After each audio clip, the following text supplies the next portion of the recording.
Buenas tardes para todos. A continuación voy a hacer la presentación del grupo integrado por Nicole Dayana Vargas, Ángela Rocío Velázquez, Lady Tatiana Sánchez y Pedro Javier Torres.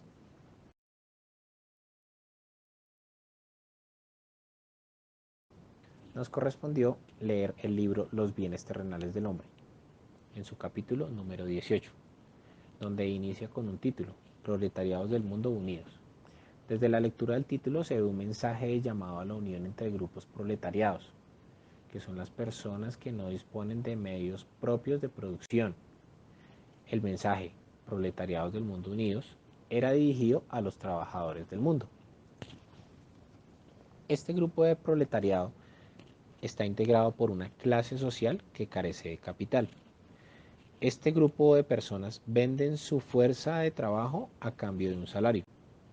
El proletariado era explotado por parte de la burguesía. Trabajaban más de 16 horas al día. Niños y mujeres trabajaban y el salario era muy escaso. Tenían problemas de salud y desnutrición. De allí nacen que algunos pensadores se dedicaron a defender sus derechos. De allí nace el socialismo, el cooperativismo, la doctrina social de la Iglesia, el sindicalismo y el anarquismo.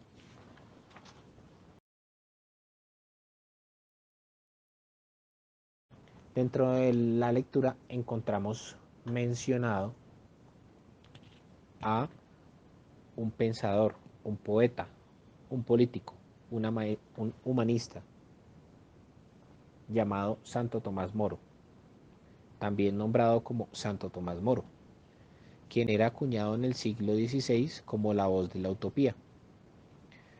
Utopía es el sistema ideal de gobierno en el que se concibe una sociedad perfecta y justa, donde todo discurre sin conflicto y en armonía.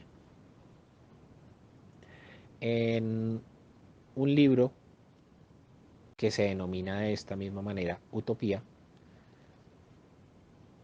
Santo Tomás Moro imaginó una isla desconocida en la que se llevaría a cabo la organización ideal de la sociedad.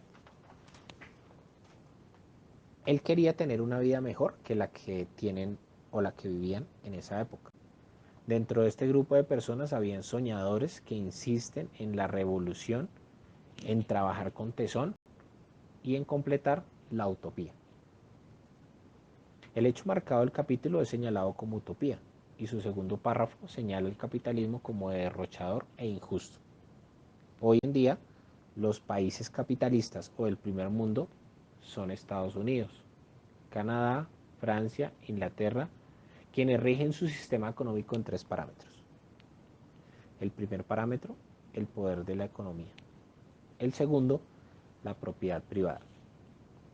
El tercero, el capital. Dentro de la lectura también encontramos mencionado al inicio a Karl Heinrich Marx, quien fue un filósofo, economista, sociólogo, periodista, intelectual y militante comunista, alemán, de origen judío. Él propone la abolición de la propiedad privada. Insta a los campesinos de la época a alzarse en contra de la burguesía. Hacía parte importante de las revoluciones, ya que participaba de las reuniones muy activamente. Con el declive de las estructuras feudales de la Edad Media, se genera el modo de producción capitalista, en donde la transformación de las actividades en el campo y régimen señorial disminuye la población campesina y trabajo agrícola. El reforzamiento del régimen señorial y el poder feudal se sustenta en las clases que surgieron de las transformaciones económicas y políticas. La aristocracia se adapta a una situación política que surge en medio de monarquías autoritarias. De esta forma se da una transformación no solamente en las formas de gobierno, sino a la estructura social y económica de los pueblos, a sus formas de producción y supervivencia, lo que ocasiona una primera migración del campo a las ciudades, siendo una primera fase de lo que conoceremos luego como el capitalismo, que se encuentra en su momento de anclaje en cuanto a una producción no pensada para uno o unos pocos, sino centralizada en las clases sociales representativas. El punto fundamental de la doctrina económica de Marx es que el sistema capitalista se basa en la explotación del trabajo. Marx se declara en desacuerdo y afirma que el obrero en la sociedad capitalista es tan explotado como lo era el siervo de la gleba en la sociedad feudal, solo que la explotación en la sociedad capitalista estaba oculta, enmascarada.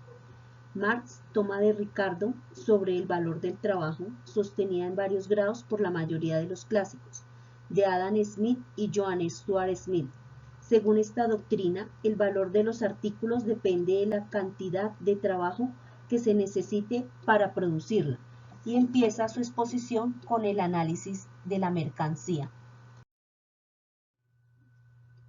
Un artículo se convierte en mercancía cuando es producido, no para el consumo directamente, sino para el cambio. Ejemplo, el abrigo que un hombre hace para sí no es una mercancía.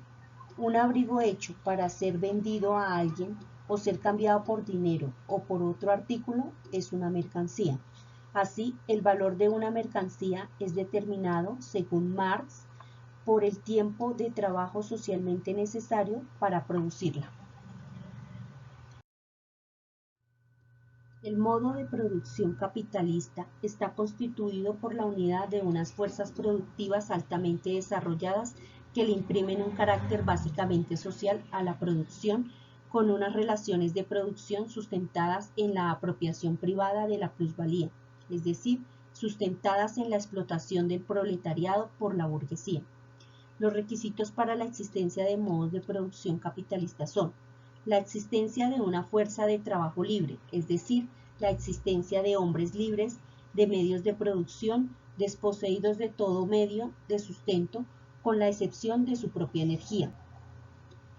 La existencia de un mercado de cambio por dinero tanto del trabajo libre como de los productos de dicho trabajo. La división del trabajo, fruto del desarrollo de las fuerzas productivas, que crea la necesidad de un mercado para abastecer a las diferentes ramas de la producción. Y por último, la acumulación de riqueza, medios de producción, dinero, en manos de una minoría, la clase burguesa, y ahora con el neoliberalismo promueven un modelo que deja a nuestros países sometidos a otra servidumbre, la del dinero. Antes el poder lo determinaba la tenencia de la tierra, ahora parece ser que el control de las industrias y compañías petroleras. Charles Fourier, pensador socialista francés, fue pionero en la crítica sistemática de la nueva sociedad industrial, capitalista y liberal. Propuso la creación de unas unidades de producción y consumismo, llamados falanterios, basados en cooperativismo integral y autosuficiente. También en su proyecto de sociedad socialista justa y feliz incorporó a la mujer como objeto de reflexión dentro de su proyecto utópico. También podemos destacar que fue uno de los padres del socialismo utópico, el cual surgió ante la situación desesperada que se encontraba la clase trabajadora o proletaria durante el periodo de la Revolución Industrial. Los pensadores del socialismo utópico de la época buscaron un modelo económico diferente y un sistema más justo donde no hubiese tanta desigualdad social. Sistemas de producción. Aspectos importantes. La creciente concentración de la riqueza en manos de unos pocos. Producción industrial a gran escala. También podemos encontrar el aplastamiento de muchos productos pequeños por unos cuantos grandes. Cada vez era mayor la miseria de las masas. También en estos sistemas de producción podemos encontrar que existe propiedad privada sobre los medios de producción, igual que en el esclavismo y el feudalismo.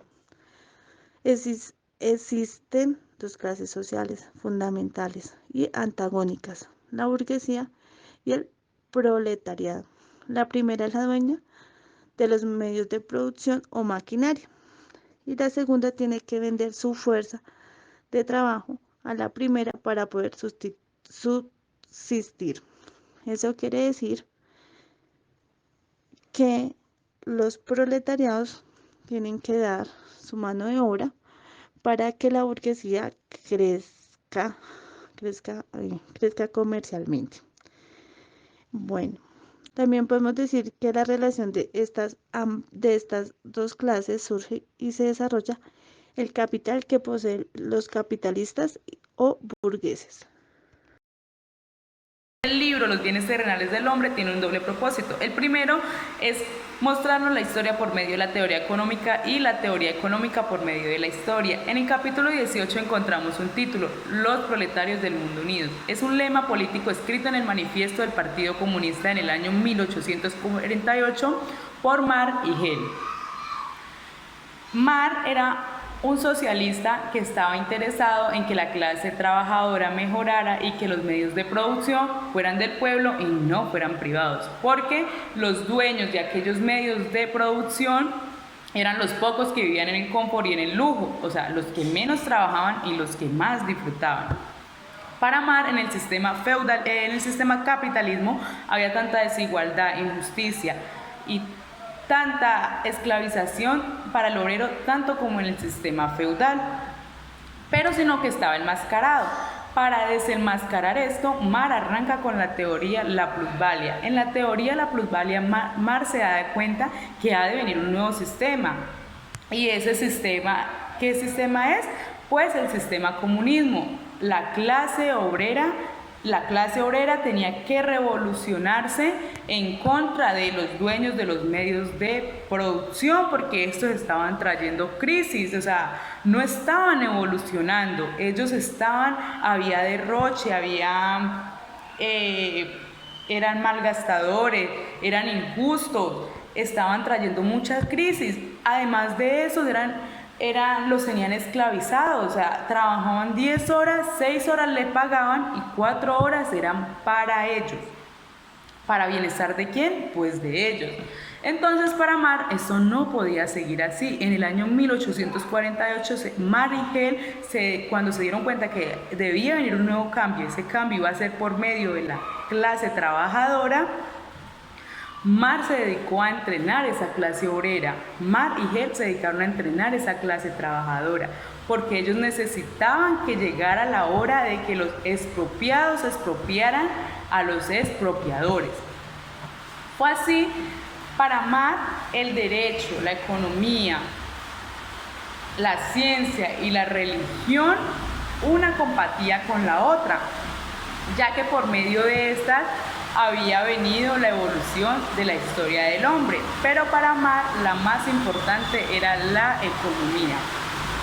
Fue así que en el año 1932, en la ciudad de Bulgaria, una ciudad monárquica donde existía la monarquía, por primera vez el sistema comunismo ganó las elecciones, y fue allí donde nació el sistema comunista.